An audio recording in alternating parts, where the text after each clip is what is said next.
R.H. Withtaker. I am happy to see you. What can I help you, sir? Hello, Principal. How are you? I am good. What about you? Sir, please take a seat.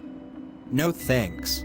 I have to go my classroom. I just wanted to tell you that your education system is very good, consuming less time than I was expect. It will be the future education system. You are doing great job. Thank you, sir. I hope this education system bring us to the next level civilization, who knows everything about our surroundings nature. To Z. Okay. So you are so excited. Do your best job, Principal. Now I have to go. My classroom. Okay, Professor R. H. Withtaker. We will meet at meeting room.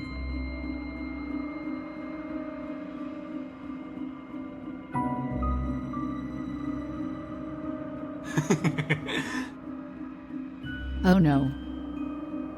Ha ha ha. We both are chosmies. Hehehe. Oh no. I forgot it. Today, Professor will be punish us. Can you tell me which chapter? Give us the homework. Chapter 2, Biological Classification, Kingdom Protista. Did you revise this lesson, Steve? Ooh. No, I didn't. Okay, let's go in the classroom. Just a second, bro. I have to study all of this important paragraphs about Protista Kingdom before we entered our classroom. Okay. Do you know what is biological classification? Listen, girl. Biological classification is the scientific procedure of arranging organisms into a hierarchical series of groups and subgroups on the basis of their similarities and dissimilarities. Wow, you are great. Oh, little more.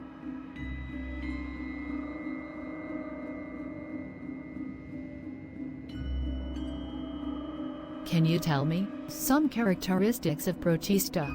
Yes. Why not? Listen, buddy. Protista are eukaryotic and unicellular organisms. Most of them live in water, while some inhabit moist places. They have a membrane-bound nucleus and other cellular organelles. They have pseudopodia, cilia, or flagella for movement. Most of these organisms show aerobic respiration. They show both the autotrophic nutrition, example Euglena, and heterotrophic nutrition, example amoeba. Ha ha ha. Ooh, I understand now. He. Thank you, Steve. Withtaker proposed an elaborate 5-kingdom classification: monera, Protista, fungi, plantae, and animalia.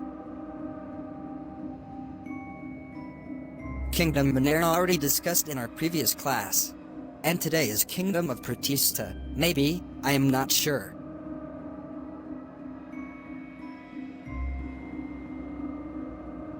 Oh, great. You are also a genius student in our class. From today I am your fan now. Okay, let's go back to the classroom. Okay.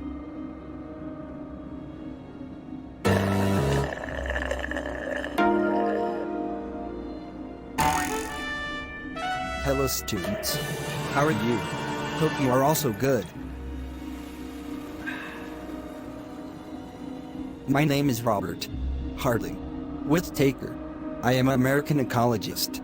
I am the first who proposed the 5-kingdom taxonomic classification of the world's biota into the Animalia, Plantae, Fungi, Protista, and Monera. Before we start our class, I wanted to say something, and that is, if government job is your hope for independence, you will never have it. The only real security that a man will have in this world is a reserve of knowledge, experience, and ability. So, you have to study, not because of only for degree and getting job, but also learn for you're curious to getting knowledge, experience, ability, gain knowledge, skills and experiences, and do your best. You have to find a way for your future. There are so many ways to getting rich. Just you have to ask yourself what you want. Remember, one thing, expectation always hurts you. Don't expect too much on your school degree or someone. I wish I can teach you everything that I know. Okay, let's start our class now.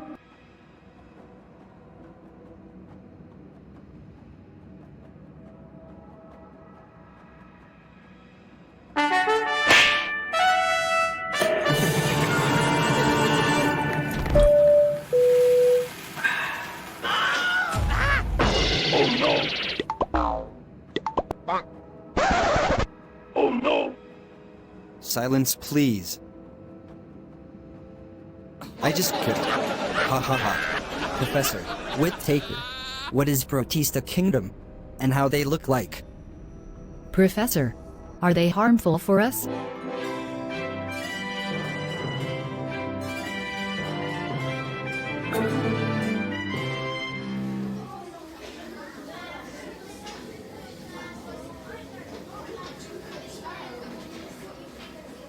Good questions. You are very curious to know about Kingdom Protista. I am happy with you, students. So, listen carefully. Protists are simple eukaryotic organisms that are neither plants, nor animals, or fungi.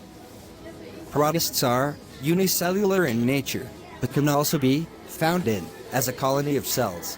Most protists live in water, damp terrestrial environments, or even as parasites. The term Protista is derived from the Greek word protistos, meaning the very first. Now, listen very carefully. The characteristics of Kingdom Protista. Protists are usually aquatic, present in the soil, or in areas with moisture. Most protist species are unicellular organisms. However, there are a few multicellular protists such as kelp. Some species of kelp grow so large that they exceed over 100 feet. Protista reproduces by a sexual method, and the sexual method of reproduction is extremely rare and only during times of stress. Oh,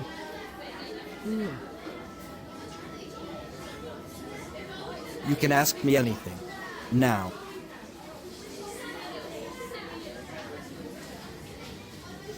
what is protozoa?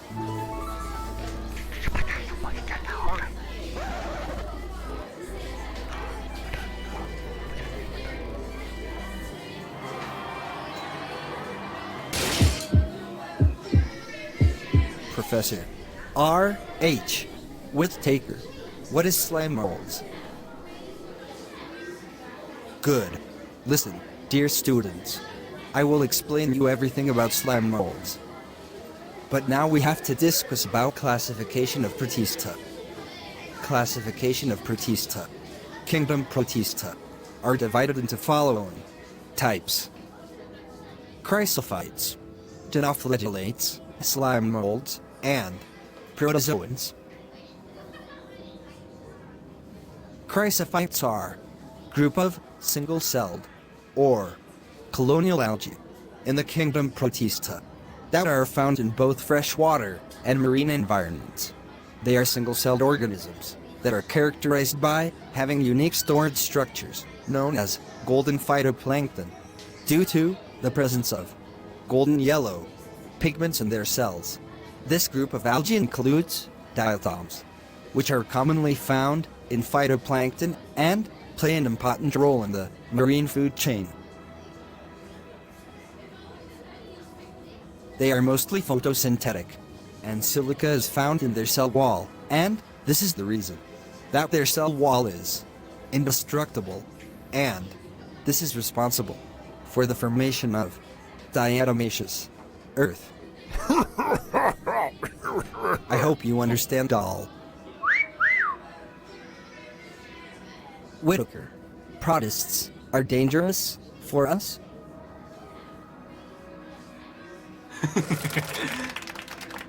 Are protists helpful for us? Yes. Good. You are right.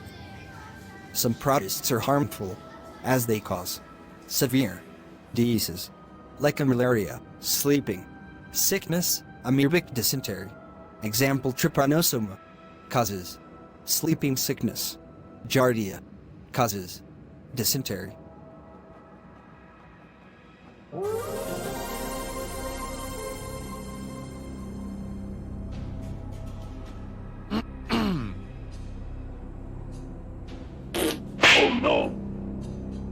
Thank you, Professor Withtaker.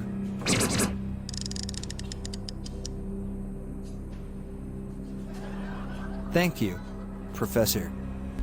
क्या बात कर रहा है? Thank you बोल दिया. Don't worry bro.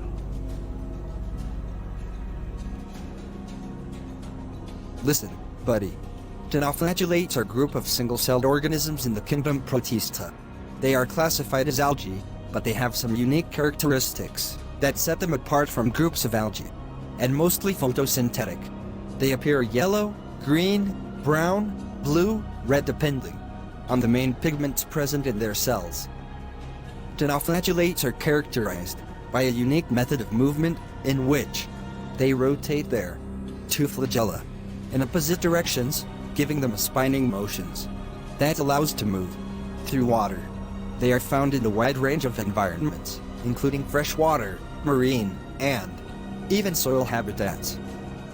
Flagellates are important in many aquatic food chains, serving as primary producers and as a food source of other organisms, such as zooplankton. Some flagellates also form symbiotic relationships with other organisms, such as corals and anemones.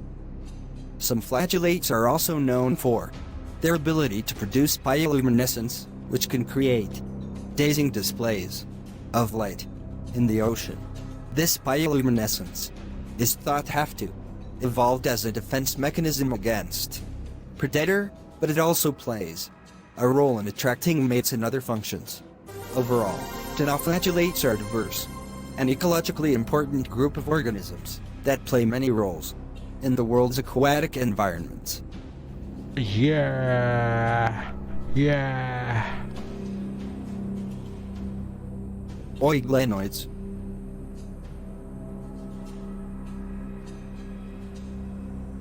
Oiglenoids are a group of single-celled organisms that belong to the kingdom Protista. They are named after the genus Euglena, which is one of the most well-known genera in this group. Instead of a cell wall, they have a protein-rich layer called pellicle, which makes their body flexible. They have two flagella, a short and a long one. Although they are photosynthetic, in the presence of sunlight, in absence of sunlight, they behave like heterotrophs by predating on other smaller organisms. Interestingly, the pigments of oiglenoids are identical to those present in higher plants. Example, Euglena.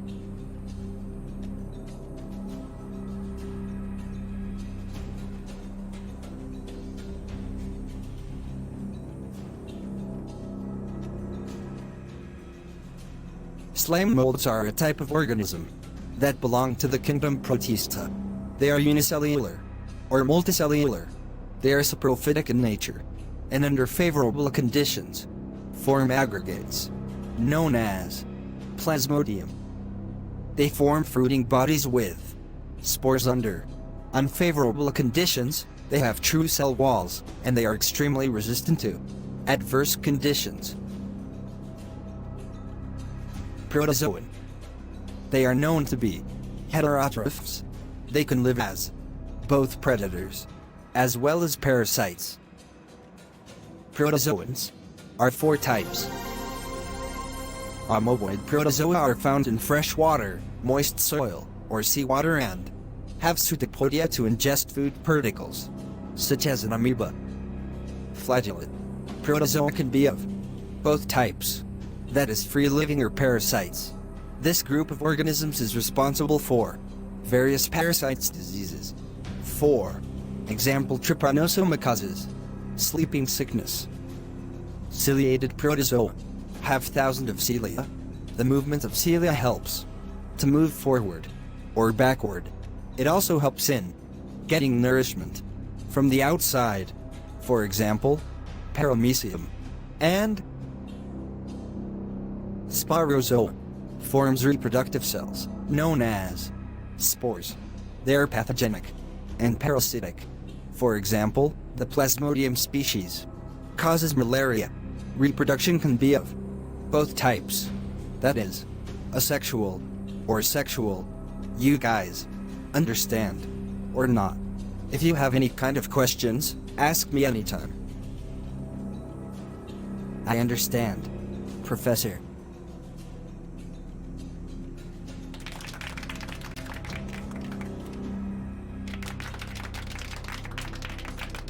Thank you for watching our videos at the end.